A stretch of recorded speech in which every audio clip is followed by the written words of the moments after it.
Hello बच्चों, कैसे हैं आप सभी। आई होप आप सभी अच्छे होंगे। आप सभी का स्वागत है आपके अपने YouTube channel the exam Kings पर, जहां पर आज हम क्लास 10th का फिजिक्स का फर्स्ट चैप्टर इलेक्ट्रिसिटी के बारे में पढ़ेंगे। ये लेक्चर नंबर फर्स्ट ही है, तो वीडियो को लास्ट तक जरूर देखना, क्योंकि हम इस चैप्टर को काफी डिटेल में समझेंगे, क्योंकि ये चैप्टर बहुत ज्यादा इंटरेस्टेड है और वर्ड के पॉइंट ऑफ व्यू से बहुत ज्यादा इम्पोर्टेंट है। तो बिना देरी की क्लास को स्टार्ट करते हैं। देखिए बच्चों, इसका जो फर्स्ट टॉपिक है वो है एटम स्ट्रक्चर। एटम स्ट्रक्चर के अंदर देखिए हम बेसिक से करते हैं। कुछ बच्चे इसमें ऐसे हैं जो 9th में बस खेल के आए हैं, जिन्होंने पढ़ाई नहीं करी है, इसलिए उन बच्चों को भी बेनिफिट मिल सके, इसे हम चैप्टर को थोड़ा सा बेसिक से स्टार्ट करेंगे। तो बिना देरी की क्लास को स्टार्ट करते हैं। देखिए बच्चों, एटम स्ट्रक्चर क्या होती है। An atom has a positively charge nucleus and negatively charge electrons revolve around it. जो पॉजिटिव चार्ज है वो तो न्यूक्लियर के पास होता है, ठीक है। और जो इसके चारों तरफ जो सेल्स होती है ना, जिन्हें हम KLMN बोलते थे, KLM और N, ठीक है। तो इसमें जो इलेक्ट्रॉन्स मूव करते रहते हैं वो क्या होते हैं, नेगेटिव होते हैं। और पहले सेल के पास 2, दूसरे के पास 8, फिर 18 और फिर 32, ऐसे होते हैं, ठीक है। तो ये जो न्यूक्लियस है ये क्या होता है, पॉजिटिव होता है। और जो इसके चारों तरफ इलेक्ट्रॉन्स जो क्या करते हैं, रिवॉल्व करते रहते हैं, घूमते रहते हैं, वो क्या होते हैं, नेगेटिव होते हैं, ठीक है। अब देखिए, valency electron in metal are free to move within a conductor and constitute an electric current. इसे देखिए, जितने आपके कंडक्टर होते हैं, जितने भी आपके कंडक्टर होते हैं जो मेटल से बने हुए होते हैं, उसके अंदर जो वैलेंस इलेक्ट्रॉन होते हैं ना, वो फ्रीली मूव करते रहते हैं, मतलब घूमते रहते हैं। फिर वो जब घूमते रहते हैं तो वो क्या प्रोड्यूस करते हैं, क्या कंसिस्ट करते हैं, वो क्या बनाते हैं, वो इलेक्ट्रिक करंट बनाते हैं। कि किसी भी मेटल कंडक्टर के अंदर जो इलेक्ट्रॉन, वैलेंस इलेक्ट्रॉन मूव करते रहते हैं, तो वो इलेक्ट्रिक करंट को कंसिस्ट करते हैं। देखिए, अब जो चार्ज होते हैं वो दो तरीके के होते हैं, एक पॉजिटिव और एक नेगेटिव। पॉजिटिव और नेगेटिव एक दूसरे को अट्रैक्ट करते हैं, कि मानो ये वाला जो चार्ज है ये पॉजिटिव है, ये नेगेटिव है, तो ये एक दूसरे की तरफ को खींचे चले आएंगे, ठीक है, मतलब अट्रैक्ट करेंगे। यदि ये भी पॉजिटिव है, ये भी पॉजिटिव है, तो ये एक दूसरे से दूर भागेंगे। यदि ये भी नेगेटिव है, ये भी नेगेटिव है, तब भी एक दूसरे से दूर भागेंगे। मतलब पॉजिटिव नेगेटिव अपोजिट चार्ज जो होते हैं वो अट्रैक्ट होते हैं, एंड जो सेम चार्ज होते हैं, पॉजिटिव पॉजिटिव हो या नेगेटिव नेगेटिव हो, वो क्या होते हैं, रिपेल होते हैं, मतलब एक दूसरे से दूर भागते हैं, ठीक है। देखो बच्चों, अब आते हैं इसके नोट पॉइंट पर। The SI unit of electric charge, जो SI यूनिट होती है इलेक्ट्रिक चार्ज की, वो किस में होती है, C में, जिसे हम C से रिप्रेजेंट करते हैं, और C का मतलब क्या है, कूलम, ठीक है। तो जो SI, ये क्वेश्चन इंपॉर्टेंट है कि इलेक्ट्रिक चार्ज की यूनिट क्या होती है, कूलम होती है, और उसे हम किससे, C से रिप्रेजेंट करते हैं, ठीक है। is equivalent to the charge contained in 6.25 into 10 की पावर 8।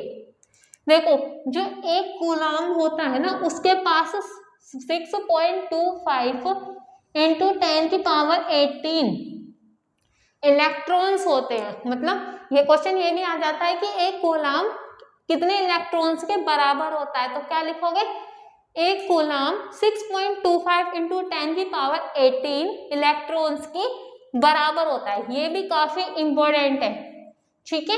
और ये भी इंपॉर्टेंट है कि इलेक्ट्रिक चार्ज की SI यूनिट क्या होती है, कूलम होती है, ठीक है। क्वेश्चन ये भी आता है देखो आप इस बार बोर्ड के एग्जाम दोगे तो आपको कुछ भी चीज नहीं छोड़नी है, ठीक है। तो एन इलेक्ट्रिक चार्ज, जो इलेक्ट्रिक चार्ज होता है वो कितने के बराबर होता है, 1.6 इंटू 10 की पावर माइनस के 19 कूलम के बराबर होता है, ठीक है। अब आते हैं नेक्स्ट क्वेश्चन पर। ये क्वेश्चन भी काफी इंपॉर्टेंट है, मैं आपके लिए सारे इंपॉर्टेंट क्वेश्चंस लेके आई हूँ और उन्हें टॉपिक के अंदर ही कवर करवाएंगे जिससे आपको ये समझ में आ जाए। पहले मैं चैप्टर की थ्योरी कंप्लीट करवाऊँ, बाद में क्वेश्चन करवाऊँ, तो उसमें आपको थोड़ी सी प्रॉब्लम होगी, आपको नोट्स पहले रिवाइज करने पड़ेंगे, फिर आप उन क्वेश्चंस को करोगे। तो मैं आपको पहले थ्योरी लिखवा रही हूँ उस टॉपिक की, फिर उससे रिलेटेड इंपॉर्टेंट क्वेश्चन या फिर बेसिक क्वेश्चंस जो आपको आने चाहिए वो करवाएंगे, ठीक है। अब आते हैं, देखो बच्चों, calculate the number of electron. इसमें आपको नंबर ऑफ इलेक्ट्रॉन कैलकुलेट करने हैं constituting on coulomb of charge, ठीक है। देखो यहाँ पर कि एक कूलम में कितने इलेक्ट्रॉन होते हैं ये तो आपने याद कर लिया। अब आपसे इसे ड्राइव करने के लिए भी तो आ सकता है कि क्वेश्चन में पूछ ले कि एक कूलम में कितने इलेक्ट्रॉन होते हैं, इसलिए आपको ये क्वेश्चन भी करना है। देखिए चार्ज ऑफ 1 इलेक्ट्रॉन, एक इलेक्ट्रॉन में कितने चार्ज होते हैं, 1.6 इंटू 10 की पावर माइनस के 19 कूलम, ठीक है। अब क्या हूं, इफ चार्ज इन 1 कूलम, तो एक कूलम में कितने चार्ज हुए, एक इलेक्ट्रॉन में इतने कूलम, तो इसे इधर भेज दोगे तो एक कूलम का निकल जाएगा, ऐसे ही तो निकालते हैं। इसे इधर भेजो तो कितना आ जाएगा, 1/1.6 इंटू 10 की पावर माइनस के 19 इलेक्ट्रॉन आ गए, ठीक है। अब देखिए ये नीचे पावर माइनस में है, ऊपर जाके प्लस में हो जाएगी इलेक्ट्रॉन। अब देखो इसे पॉइंट को हटाओ, 0 लगाओ, 16 से जब 10 को आप डिवाइड करोगे तो आएगा, जब आप इसे इससे डिवाइड करोगे तो आएगा 0.625। आप करके भी देख लेना, ये 19 ऐसी। अब देखो बच्चों, आपको फिजिक्स में कोशिश करनी है कि एक डिजिट छोड़ करके आप आंसर को लिखो, तो यहाँ पर पॉइंट आना चाहिए आपको। तो इस पॉइंट को जब इधर की तरफ खिसकाओगे तो क्या करोगे, पावर माइनस करते हैं ना, जब इधर की तरफ खिसकाते हैं पावर माइनस, जब इधर की तरफ खिसकाते हैं तो पावर 1 ऐड कर देते हैं, जितने नंबर्स ऑफ आपको खिसकाना है, ठीक है। तो आपको एक नंबर यहाँ खिसकाना है तो 1 माइनस कर दोगे तो 6.25 इंटू 10 की पावर 18 इलेक्ट्रॉन, ठीक है। 19 में से 1 जाएगा, 18 बचेगा, ये आंसर आ गया। देखो कितना इजी था। देखो कंडक्टर, और अब हम पढ़ेंगे इंसुलेटर, कि कंडक्टर क्या होते हैं और इंसुलेटर क्या होते हैं। पहले हम इसे हिंदी में समझ लेते हैं तो आपको थ्योरी ज्यादा अच्छे से समझ में आ जाएगी। तो जो कंडक्टर लिखा हुआ है, कंडक्टर वो सब्सटेंस होते हैं जिनके अंदर इलेक्ट्रिसिटी फ्लो हो जाती है, और इंसुलेटर वो सब्सटेंस होते हैं जिनके अंदर इलेक्ट्रिसिटी फ्लो नहीं होती, ठीक है। तो मैंने कंडक्टर के साथ ना उसके एग्जाम्पल भी लिखा दिए और उसके कुछ नोट पॉइंट है जो एग्जाम के पॉइंट ऑफ व्यू से इंपॉर्टेंट है, तो हम उन्हें भी डिस्कस करेंगे, ठीक है। तो देखिए कंडक्टर क्या होते हैं, those substances through which electricity can flow are called conductor। अभी मैंने वही तो बताया कि वो सब्सटेंस सी है, सॉरी ये सी है, सब्सटेंस, वो सब्सटेंस जिसके अंदर क्या होती है, इलेक्ट्रिसिटी फ्लो हो जाती है, वो क्या कहलाते हैं, कंडक्टर कहलाते हैं, ठीक है। अब आते हैं इसके एग्जाम्पल, जैसे सिल्वर हो गया, कॉपर हो गया, एल्युमिनियम हो गया, ये सारे बहुत सारे हैं, ये क्या है, कंडक्टर है, ये कंडक्टर इंपॉर्टेंट है, ठीक है। निक्रोम, मैग्नीन, कॉन्स्टेंटन, तो ये जितने भी आपके हैं निक्रोम, मैग्नीन और कॉन्स्टेंटन, इनका जो यूज होता है वो हीटिंग एलिमेंट बनाने के लिए किया जाता है। और ये जो हीटिंग एलिमेंट होते हैं ना, ये आपके इलेक्ट्रिक एप्लीकेशन बनाने में हेल्पफुल होते हैं।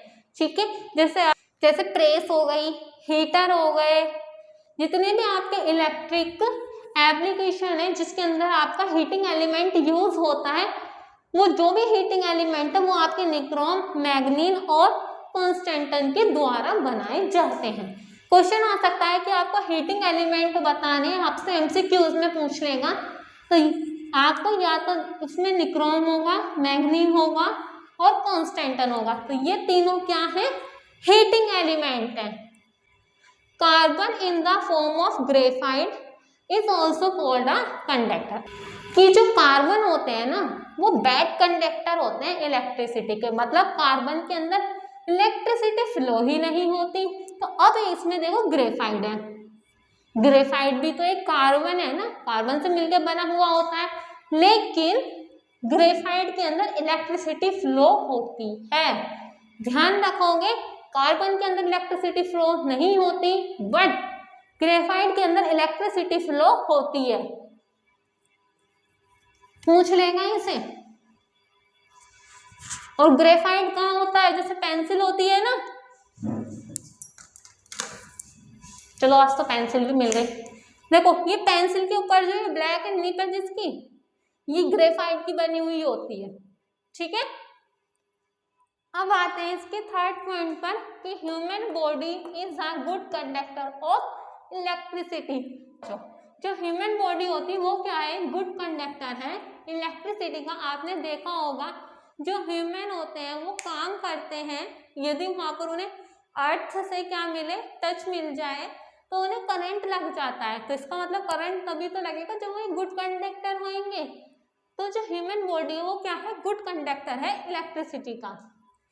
अब आते हैं इंसुलेटर। इंसुलेटर वो सब्सटेंस होते हैं जिनके अंदर can't be flow, electricity flow नहीं होती। जैसे आपका ग्लास हो गया, प्लास्टिक हो गई, पेपर, वुड और रबर। ठीक है, देखो बच्चों, electric potential is defined as the amount of work energy need to per unit of electric charge to move the charge from reference point to specific point in a electric field. मानो ये एक electric field है, electric field के अंदर एक reference point से specific point तक ले जाने में जो आपके चार्ज लगते हैं, एक रेफरेंस पॉइंट से एक स्पेसिफिक पॉइंट तक हम जब ले जा रहे हैं उस टाइम पर जो चार्ज लग रहे हैं उस टाइम पर कुछ एनर्जी भी तो लग रही होगी ना। तो जो टोटल अमाउंट ऑफ एनर्जी होती है उस टाइम की, उसे हम बोलते हैं इलेक्ट्रिक पोटेंशियल। इसकी आपको डेफिनेशन आ सकती है और ये फॉर्मूला जहां पर देखिए V क्या है? आपका इलेक्ट्रिक पोटेंशियल है, K आपका एक कूलम्ब कांस्टेंट है, Q आपका चार्ज है एंड R जो है वो डिस्टेंस ऑफ सेपरेशन है, मतलब सेपरेशन की डिस्टेंस है। ठीक है, देखिए बच्चों अब आता है potential difference. The amount of work done is moving a unit charge from one point two other point is called potential difference. कि जब एक पॉइंट से दूसरे पॉइंट पर हम क्या करते हैं, एक यूनिट चार्ज को मूव कराते हैं, तो उस टाइम पर जो वर्क लग रहा है उसकी अमाउंट को हम क्या बोलते हैं? पोटेंशियल डिफरेंस बोलते हैं। देखो एक पॉइंट ये रहा, एक पॉइंट ये रहा, जब यहाँ से यहाँ पर एक यूनिट चार्ज को जब यहाँ से यहाँ तक मूव करा रहे हैं तो उस टाइम पर कुछ काम भी तो लग रहा होगा ना। तो उस टाइम पर जो काम लग रहा है उसे क्या बोलते हैं? हम पोटेंशियल डिफरेंस बोलते हैं। ठीक है, अब आता है पोटेंशियल डिफरेंस जो होता है वो work done divide by quantity of charge move के बराबर होती है, कि कितने चार्ज जो है वो मूव किए हैं। ठीक है, तो इसका ऐसा यूनिट ये बहुत ज्यादा इंपॉर्टेंट है। पोटेंशियल डिफरेंस की ऐसा यूनिट क्या होती है? वोल्ट होती है। पोटेंशियल डिफरेंस का फॉर्मूला क्या होता है? V is equals to W/Q होता है। ठीक है, इसे आप याद करना, डेफिनेशन इसमें से किसी की आ जाएगी। आपको इलेक्ट्रिक पोटेंशियल क्या आ जाती है? पोटेंशियल डिफरेंस पोटेंशियल डिफरेंस की भी आ जाती है, तो आप इस बार 10th क्लास में आपको कुछ भी नहीं छोड़ना है यदि आपको अच्छे नंबर स्कोर करने। 1 वोल्ट, देखो 1 वोल्ट की डेफिनेशन भी इंपॉर्टेंट है, ऐसे 1 वोल्ट 1 जूल इनकी डेफिनेशन आ जाती है। देखिए 1 joule of a work is done in moving 1 coulomb of electric charge from one point two other point. एक पॉइंट से दूसरे पॉइंट पर एक कूलम इलेक्ट्रिक चार्ज जब मूव कराते हैं तो उस टाइम पर क्या है, 1 जूल वर्क लगता है। ठीक है, जो 1 वोल्ट होता है वो 1 जूल अपॉन 1 क्यू, मतलब क्या है यहाँ पर क्वांटिटी ऑफ चार्ज है, कूलम्ब नहीं, यहाँ पर क्यू कूलम्ब नहीं, क्यों क्या है क्वांटिटी ऑफ चार्ज है कि एक पॉइंट से दूसरे पॉइंट पर कितने नंबर ऑफ चार्ज ट्रांसफर किए गए हैं, पहुंचाए गए हैं। तो 1 वोल्ट किसके बराबर हो जाएगा, 1 जूल अपॉन 1 कूलम। अब यदि ये नीचे है ऊपर जाके माइनस में हो जाएगा तो इसे क्या लिख सकते हैं, 1J क्यू इनवर्स। देखो बच्चों आपने अभी फॉर्मूला पढ़ा था V is equals to W upon Q।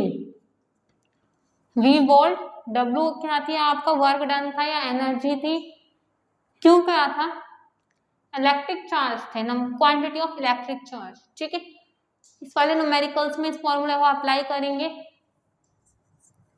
How much energy, energy निकालनी है, इसका मतलब वर्क निकालना है, W आपको फाइंड करना है। Is give to coulomb of charge passing through a 6 volt. V कितना दे रखा है, 6 वोल्ट दे रखा है। ईच ऑफ कूलम मतलब जो Q है कितना दे रखा है, 1 दे रखा है हर एक कूलम में, तो हर एक का मतलब 1 हो गया है ना। फॉर्मूला लगाइए V is equals to W upon Q। V की वैल्यू क्या है 6, W आपको निकालना है, Q कितना दे रखा है 1, यहाँ डिवाइड में मल्टीप्लाई में हो जाएगा, इधर जाके W की वैल्यू क्या आ गई 6 आ गई, 6 जूल। ये इसका आंसर आ गया। अब आते हैं बच्चों वोल्ट मीटर पर। वोल्ट मीटर क्या होता है, potential difference is measure by mean of an instrument called volt meter.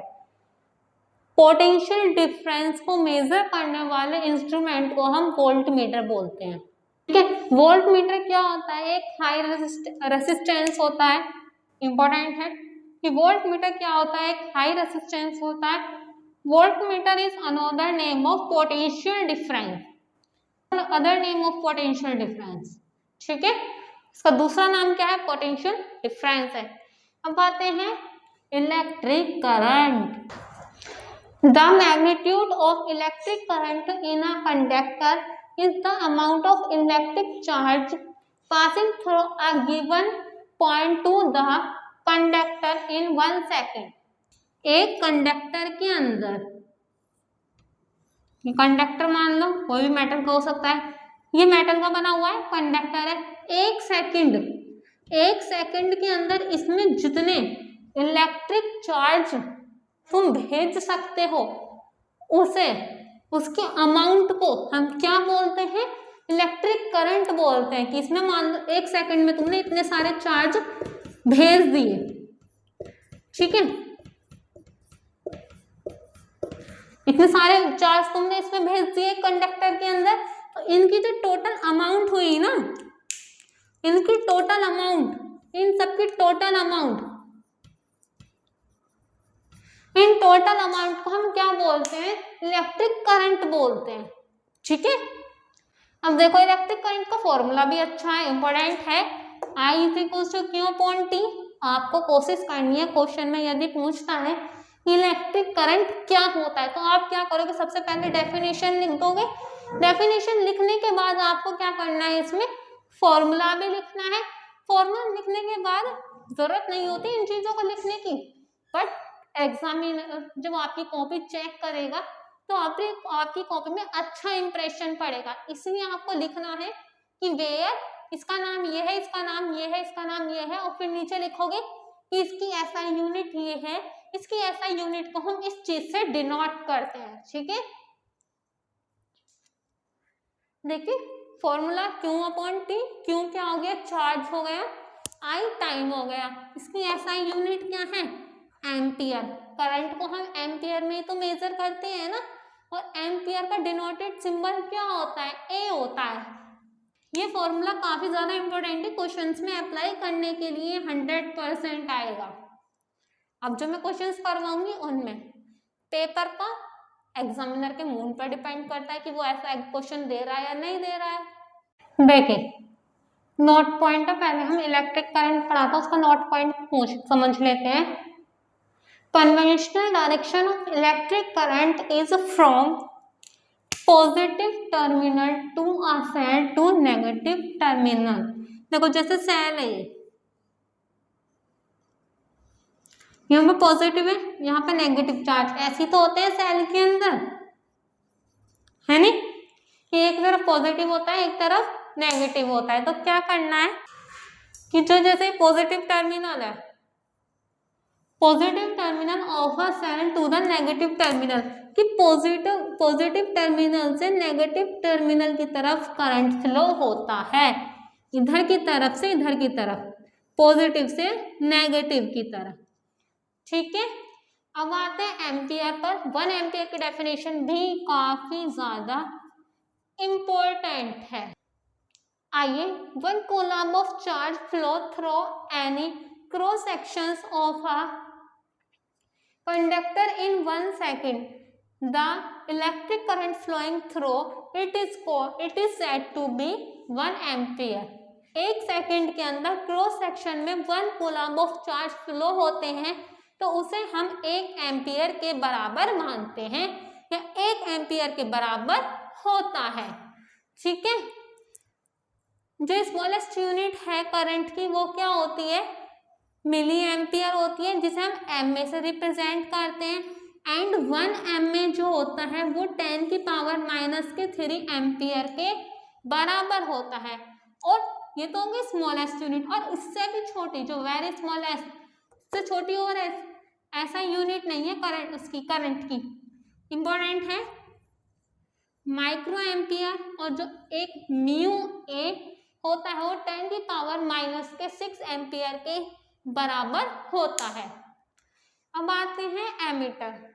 Ammeter जो होता है, करंट इज मेजर, करंट को मेजर करने वाले इंस्ट्रूमेंट को हम एमीटर बोलते हैं। ठीक है, जैसे हमारी मोटर होती है, पानी वाली मोटर, उसके ऊपर क्या होता है, जैसा बॉक्स होता है उसका, जिसे स्टार्टर बोलते हैं, यहाँ पर ऐसे 2 बॉक्स बने हुए होते हैं उस पर, एक पे V होता है एक पे A होता है, और यहाँ से एक ऐसे निडल सी जाती रहती है और यहाँ पर काउंटिंग लिखी हुई होती है, ऐसी तो होता है।